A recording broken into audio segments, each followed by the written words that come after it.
tas sabi ko, di wow. Yo, mga kaibigan, kanina pa kayo dito? Uy, tol, namamaga yung mata mo. May kulitiw ka. Kaya nga. Pagising ko, ganito na bigla yung mata ko. Siguro naninilip ka ng babae, no? Ay, oo nga. Di ba? Naninilip Oo, yan, kaya may naninilip kulitiw, yan. tol.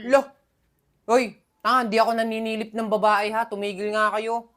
May kulitiw ka nga, naninilip ka ng babae. Yan. Kadiri ka, pre. Sabing hindi ako naninilip ng babae. Ba't ako maninilip ng babae? Ano yun, porkit namamaga yung mata ko, naninilip na ako? O sige nga, explain mo nga sa amin, bakit ka may kulitiw?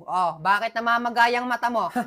Alam mo ba yung pamamaga nitong mata ko? Dahil to sa bakterya o bilang karagdagan, nang dahil sa pagbabago at paglabo ng paningin, ang pamamaga at infeksyon ng mata nang dahil sa bakterya, nagdudulot din ng pagtutubig ng mata at lagnat. Tol, grabe ka naman. Ang haba naman ng explanation mo. Saan mo naman nasimot yung paliwanag na yan? Mahaba ba?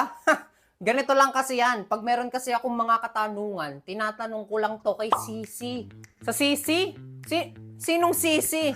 Isa itong AI-powered app na kung saan kung may katanungan ka sa buhay mo, pwede kang magpatulong sa kanya. O pwede ka rin magpatulong ng mga assignments mo. O eto, halimbawa, tanungin natin siya, paano mapapanatili ang malusog na mata?